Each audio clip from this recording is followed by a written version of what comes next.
Hey everybody, it's Positive Functioning Motion here. This week we're going to be talking about a back workout. So if you have any medical issues with any of these workouts, please seek medical attention, prior or current. I just want to make sure no one's getting injured. We'll be talking about back rows this week. Back rows are probably one of the most common workouts out there for the back. This one we're going to be doing bent over barbell rows or standard bar rows. We're going to be looking here is this is hand placement. It doesn't really matter if you go reverse grip or overhand grip. Why I state that is because the biggest thing is we're looking at here is making sure the bar is touching our abdomen or stomach area. What we're showing here is bending too far over. You're bending at 90 degrees, it's too far. It creates a lot of strain on the spine, lower spine, and cuts off, those nerves to the legs, which is not good form. Showing a little bit more reverse grip here. What you want to do is you want to bring it up to about 120 degrees, such as that.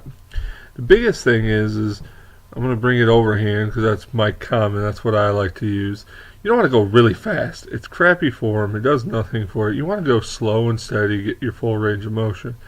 But you want to actually bend over like that. That's a shrug. It's not a back row. I'd say it's more of a shrug. Biggest thing why I say overloaded bar or overloaded weights a lot is because the biggest thing is people, when they first start going into the gym, they want to overload the weight because they want to look good, they want to grow fast. Biggest thing I can say is time will make you big. Consistency will make you big. Diet will make you big. Looking at T-bar rows here.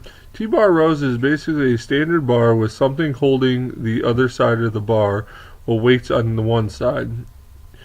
You want to basically get a device, or you can do it without this, but I prefer to have something to grab when I'm pulling the weight up to my chest area, which I'll show a better angle of that here in a minute.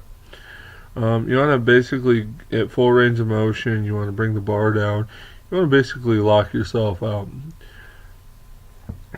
I'll show that here in a second. And just a quick reminder, yes, I am not using a back belt in this, but I'm also not going that heavy with a lot of my weights. That's where you want the plate to be going. Overloaded bar. Again, like I mentioned a minute ago, I just want to make sure people understand when they overload the weight, they can feel their body doing something like this. It's not doing anything. It's not getting what you're trying to get. It's going to make you grow slower and potentially injure yourself more. Talking about here is pretty much a dumbbell row or a one-arm dumbbell row. You don't want to do is you don't want to bring the bar up like that. That's what I call chicken winging it. This does nothing for you. I mean, yeah, it does work out a little bit, but it's not designed for what you're trying to get results for. What you want to do is you want to bring your arm back about 90 degrees. You don't want to overextend it like that. I'll show a better clip of that here in a second. And what you want to do is basically bring the dumbbell right up to your chest and bring it about 90 degrees. My favorite is the double dumbbell row. Basically why I say this is my favorite is because if you have a weak side, you'll find out real quick. Because one dumbbell will feel way heavier than the other. Opposed to a bar, sometimes you overcompensate for it. You don't realize what you're doing. So that's an easy way to find out if you have a weak side in your back. What we'll be talking about here is pull downs. Not lat pull downs, but more of a back row pull down. What the difference is you're going to lean back. That's why I'm positioning myself a little bit better. You're going to lean back. You're going to touch that bar to about your lower part of your chest, which is engaging more of the lower lat. You don't want to go behind the head. That's more of a, I don't even know what that is. You don't want to come in front of you real close. You want to bring that bar down to the lower part of your chest to engage that lower lat. Talking about here is straight arm pull downs. Straight arm pull downs could also be utilized for a shoulder workout, but what I'm doing is I'm locking out my elbows, letting my shoulders go a little bit, controlling it real slow, going wide. Biggest reason why we're going wide here is because it also widthens the lat.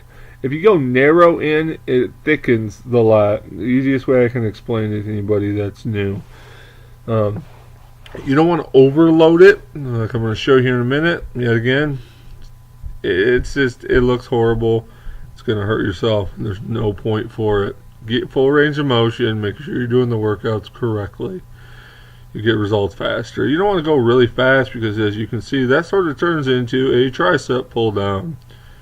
You want to make sure it's wide, controlled, and safe. What this clip is going to go over is, if you want, you can pause this here on this clip. It basically explains how to do a standard back row. Well, I hope you guys enjoyed the video and have a great week. And next week we'll be going over at home abs. Have a great week. Bye.